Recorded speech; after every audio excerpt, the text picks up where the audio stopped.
उत्तर प्रदेश के देवरिया शहर में रेलवे ओवरब्रिज के पास मौजूद सूफी अब्दुल गनी शाह बाबा की मज़ार को ध्वस्त किया जा रहा है।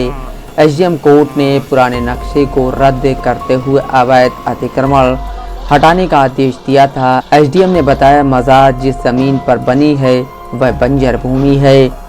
रविवार को 3 बुलडोज़र लगाकर मज़ार को ध्वस्त किया गया। करीब 6 घंटे में मेन गेट, बाउंड्री, 6 पिलर, 3 दुकानें और गुंबद को तोड़ा गया। माहौल को देखते हुए 6 थानों के करीब 300 पुलिस वाले तैनात किए गए थे। हालांकि अंधेरा होने की वजह से काम रोक दिया गया। सोमवार को एक बार फिर कार्रवाई शुरू हुई। नगर पालिका ने ध्वस्तीकरण को लेकर शुक्रवार को नोटिस दिया था। देवरिया के गोरखपुर रोड पर ओवरब्रिज से सटी सूफी अब्दुल शाह गनी की मज़ार है। इस मज़ार को लेकर साल 2019 में तत्कालीन डीएम को शिकायत की गई थी। अवैध रूप से मज़ार को बनाए जाने की शिकायत मिलने के बाद तत्कालीन डीएम ने जांच रिपोर्ट मांगी थी। डीएम के आदेश के बाद आरबीओ, जेई, तहसीलदार, लोक निर्माण विभाग के अधिकारियों की टीम ने मौका मुआयना किया। जांच रिपोर्ट डीएम को सौंपी। जांच रिपोर्ट मिलने के बाद 14 नवंबर 2019 को मज़ार प्रबंध समिति को नोटिस भेजा गया। हालांकि नोटिस के बाद इस मामले में कोई प्रभावी कार्रवाई नहीं हो सकी। बीते शुक्रवार को एसडीएम कोर्ट में मामले की सुनवाई हुई। अपर जिला शासकीय अधिवक्ता राजस्व जयदीप गुप्ता ने बताया कि एसडीएम कोर्ट ने इस भूमि को पहले ही बंजर घोषित कर दिया था। कोर्ट में बचाव पक्ष से मानचित्र मांगा गया, लेकिन मानचित्र नहीं मिल सका। न ही कोर्ट में यह बताया गया कि मज़ार का निर्माण कब हुआ था। डॉक्यूमेंट्स नहीं पेश किए जाने पर कोर्ट ने मज़ार को ध्वस्त करने का आदेश दिया। दरगाह कमेटी के अध्यक्ष मोहम्मद राशिद खान ने कहा कि यह दरगाह साल 1993 से अभिलेखों में दर्ज है और भवन दरगाह के नाम पर ही निर्मित है। उन्होंने बताया कि करीब 2 महीने पहले इस मामले में मुकदमे की प्रक्रिया शुरू हुई थी। राशिद खान के मुताबिक पहले से स्वीकृत नक्शे को प्रशासन ने निरस्त कर दिया और संबंधित भूमि को बंजर भूमि घोषित कर दिया गया। इसके बाद दरगाह प्रबंधन को नोटिस जारी कर जवाब मांगा गया। उन्होंने कहा कि जवाब दाखिल करने के बाद एसडीएम ने मौखिक रूप से सूचित किया कि दरगाह का नक्शा निरस्त हो चुका है, इसलिए मज़ार को हटाया जाना होगा। इसी के आधार पर प्रशासन ने आगे की कार्रवाई की। प्रशासन गिरवा रही है।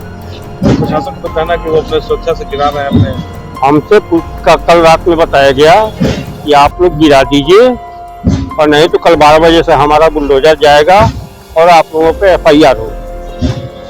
संभल में जो केस हुआ है सेम केस आप पर लादा जाएगा, तो कौन अपना केस झेलेगा। हम लोगों ने स्वीकृति दे दी भाई ठीक है, आप गिरवा दीजिए। कौन गिरवा रहा है? लिखित दे दिए कि भैया हमको कोई आपत्ति नहीं है। गिरवा तो प्रशासन रहा है, हमारे पास बुलडोजर कहाँ है कि हम लाके गिरवाएंगे। बुलडोजर प्रशासन लेके आया, गिरवा रहा है। क्या नाम है? मोहम्मद राशिद खान, अध्यक्ष दरगाह कमेटी। कार्रवाई से पहले मज़ार समिति से जुड़े लोग परिसर में बिखरे पड़े कतरन, टीन, पाइप और अन्य सामग्री को समेटकर दूसरे स्थानों पर ले जाते दिखाई दिए। मज़ार की बिजली सप्लाई 1 हफ्ते पहले ही काट दी गई थी, जिसके चलते जनरेटर लगाकर ट्रांसलेट, पाइप और अन्य उपकरण हटाए जा रहे थे।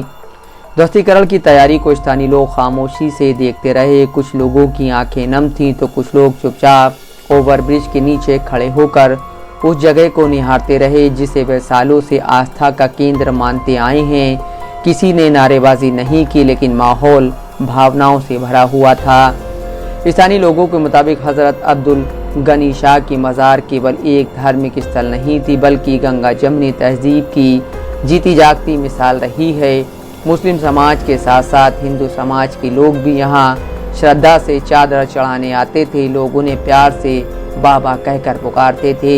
मानता है कि हज़रत अब्दुल गनी शाह एक सूफी संत थे जो सादगी, इबादत और इंसानियत के पैगाम के लिए जाने जाते थे। धर्म, जाति और वर्ग से ऊपर उठकर वे हर इंसान को एक नज़र से देखते थे। यही वजह रही कि उनकी मज़ार पर हर समुदाय के लोग मन्नत लेकर पहुँचते थे। हर साल बाबा का सालाना उर्स बड़े अदब और एहतराम के साथ मनाया जाता रहा है। देवरिया के अलावा कुशीनगर, गोरखपुर और बिहार के सीमावर्ती ज़िलों से भी बड़ी तादाद में ज़ायरीन यहाँ पहुँचते थे। उर्स के दौरान कव्वाली, चादरपोशी और लंगर का आयोजन होता था, जिसमें हर धर्म और वर्ग के लोग शामिल होते थे। अकीदतमंदों का मानना रहा है कि बाबा के दर पर सच्चे दिल से मांगी गई दुआ खाली नहीं जाती। बीमारी, आर्थिक तंगी और पारिवारिक परेशानियों से जूझ रहे लोग यहाँ आकर राहत मिलने का दावा करते रहे हैं। हज़रत अब्दुल गनी शाह के जीवन से जुड़ा कोई प्रमाणिक ऐतिहासिक ग्रंथ तो मौजूद नहीं है, लेकिन स्थानीय बुजुर्गों और खादिमों की लोक कथाएँ आज भी जीवित हैं। कहा जाता है कि जब बाबा इस इलाके में आए थे तब यह क्षेत्र सुनसान और जंगल जैसा था। कुरना नाले के पास बाबा ने अपनी इबादत के लिए यही स्थान चुना। धीरे धीरे लोग उनकी सादगी और इंसानियत से प्रभावित होने लगे। बीमारियों के ठीक होने, बिगड़े काम बनने और मानसिक शांति मिलने की कथाएं आज भी लोगों की जुबान पर हैं। बाबा की सबसे बड़ी पहचान यही रही है कि उन्होंने कभी धर्म या जाति के आधार पर भेदभाव नहीं किया। स्थानीय लोगों के मुताबिक 1993 से पहले मज़ार का दायरा काफ़ी सीमित था, लेकिन आस्था बढ़ने के साथ श्रद्धालुओं और चढ़ावे की तादाद भी बढ़ती गई। पहले अस्थायी ढांचे बने, फिर धीरे धीरे पक्के निर्माण शुरू हो गए।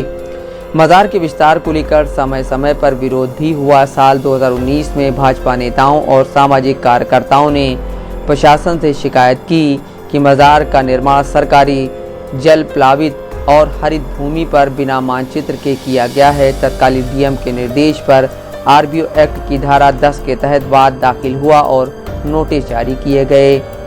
2021 में फिर शिकायत हुई। जून 2025 में सदर विधायक डॉक्टर शलभ मणि त्रिपाठी ने मुख्यमंत्री से शिकायत की, जिसके बाद प्रशासन सक्रिय हुआ। हाईकोर्ट से राहत न मिलने पर 19 नवंबर 2025 को भूमि को सरकारी बंजर भूमि बहाल करने का आदेश पारित हुआ।